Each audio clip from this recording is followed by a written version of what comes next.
울버햄튼전 주심 대참사, 손흥민 뺨 2대나 맞았는데 일부러 해당 장면 삭제, BBC, 대반전 결과. 손흥민 대박, 피파 중대 결정. 해외 각국 매체가 중국전에 앞서 한국 선수들을 조명했다. 중국전 무엇보다 부상을 경계해야 하는 대표팀이다. 영국, 풋볼 런던은 20일, 이하 한국 시간, 손흥민의 부상 우려 속 아스톤 빌라와 경기를 앞둔 토트넘 호스퍼의 부상자 소식, 이라는 제목으로 싱가포르전 그라운드에 쓰러졌던 손흥민 소식을 전했다. 위르겐 클린스만 감독이 이끄는 대한민국 축구 국가대표팀은 21일 오후 9시 중국 선전의 선전 유니버시아드. 한국은 지난 16일 싱가포르를 상대로 5에서 0 대승을 거뒀다. 해당 경기서 한국은 조규성, 황희찬, 손흥민, 황의조, 이강인의 연속골에 힘입어 승리했다. 이 경기에서 손흥민은 상대 선수에게 무릎을 걷어 차인 뒤 그라운드에 쓰러져 통증을 호소했다.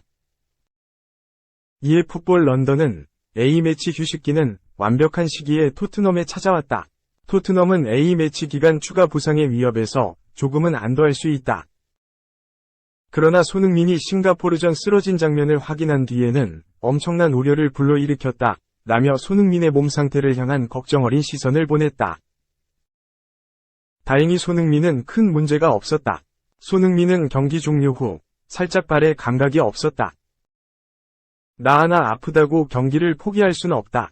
정말 못 뛰는 상황이라면 어쩔 수 없지만 뛸 수 있는 한 팀을 위해 최선을 다하겠다. 지금은 괜찮다. 라며 팬들을 안심시켰다. 다음 경기는 거친 축구로 유명한 중국이다. 중국은 경기 중 종종 상식 밖의 몸놀림으로 상대 선수를 가격해왔다. 특히 축구에 관해 다루는 유튜브 채널 등에서 중국의 반칙 하이라이트 영상을 확인하면 중국 슈퍼리그에서만 나온 끔찍한 반칙으로 10분 이상의 영상이 만들어지기도 한다. 이를 향한 우려 섞인 시선은 영국 언론뿐만 아니라 홍콩 매체에서도 나왔다. 홍콩의 더 스트레이트 타임스는 20일 손흥민, 중국 원정 경기 우려라는 제목으로 손흥민의 이야기를 전하기도 했다. 프랑스 매체 컬처 PSG는 같은 날 지브롤터전에서 첫 번째 출전을 기록한 워렌 자이르 에머리는 득점을 기록하지 못했고 부상당했다. 자이르 에머리의 부상 상태는 정확히 밝혀지지 않았지만 PSG와 루이스 엘리케 감독은 몇 주 동안 그 없이 경기해야 한다 라고 알렸다. 이어 매체는 항저우 아시안게임에서 복귀한 이강인은 엘리케 감독에게 좋은 선택지를 제공할 것이다. 좌우 미드필더로 활약했고 랭스전엔 후반전 가짜 9번 역할을 수행했다. 라며 A매치 휴식기 이후 엘리케 감독이 이강인을 중용할 수 있다고 보도했다. 이번 중국과 경기에서 부상에 조심해야 하는 이유다. 다른 선수들도 마찬가지다. 평소 잦은 부상으로 출전 기회를 쉽게 잡지 못했던 황희찬은 부상 없이 리그를 소화하며 득점 행진을 이어가고 있으며 김민재는 바이에른 뮌헨의 수비 파트너인 다요 우파메카노, 마테이스 더 리흐트가 부상으로 자리를 비운 상황에서도 굳세게 버티며 뮌헨의 뒷공간을 걸어잠궜다. 중국과 상대에 가장 큰 피해를 본 이는 황선홍 감독이다. 1998 피파 프랑스 월드컵을 앞둔 1997년 황선홍 감독은 무릎 부상으로 쓰러졌다. 월드컵만 바라보며 재활에 매진한 황선홍 감독은 1998년 3월 재활을 마치고 대표팀에 복귀했다. 하지만 프랑스 월드컵을 코앞에 두고 1998년 6월 4일 열린 중국과 A매치 친선전에서 중국 골키퍼의 살인 태클에 부상당하고 말았다. 황선홍 감독은 당시 월드컵 엔트리에 포함돼 프랑스로 향했지만 단 한 경기도 뛰지 못했다. 팀에서 각자 중요한 역할을 맡은 선수가 많은 만큼 부상만은 피해야 한다. 한편 위르겐 클린스만 대표팀 감독은 20일 중국의 거친 플레이에 대해 굉장히 중요한 부분이다. 정말 조심해야 한다. 부상을 원하는 팀은 없다. 라며 현재 부상을 당한 선수는 없다. 또 선수들이 부상 없이 컨디션을 잘 유지하고 있다. 월드컵 예선에선 모든 상대가 어떻게든 승점을 따내기 위해 거칠게 나오기도 한다.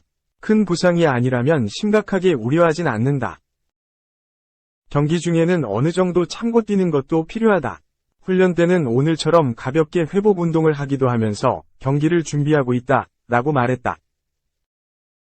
경기 내용과 결과가 모두 중요한 경기에서 선수들이 부상 없이 경기를 마치는 것도 신경 써야 하는 클린스만 감독이다. 2. 바이아웃 400억? 오케이. 주급 5억 6,500만? 오케이. 맨유.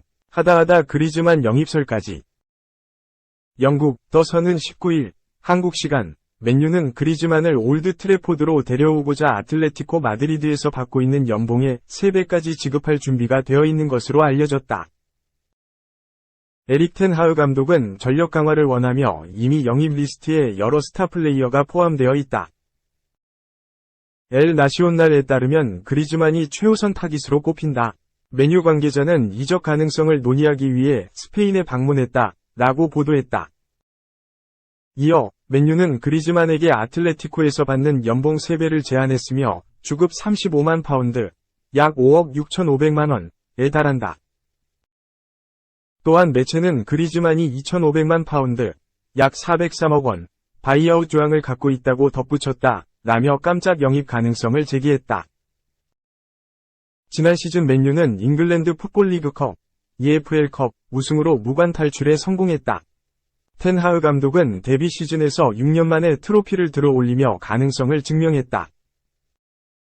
대대적인 투자가 진행됐다. 메이슨 마운트, 전 첼시, 안드레 오나나, 전 인터밀란, 회이룬, 전 아탈란타, 알타이 바이은드르, 전 페네르바체, 세르히오 레길론, 전 토트넘, 임대, 소피앙 암라바트, 전 피오렌티나, 임대 등 굵직한 선수들이 합류했다.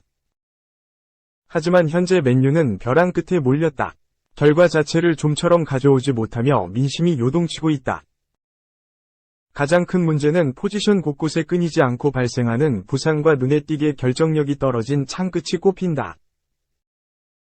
알렉스 퍼거슨 경시대 이후 큰 기대를 받았던 텐 하흐 감독이 올드 트래포드에서 홈팬들에게 야유를 받는 지경에 이르렀다. 이러한 가운데 그리즈만 영입설이 돌고 있다.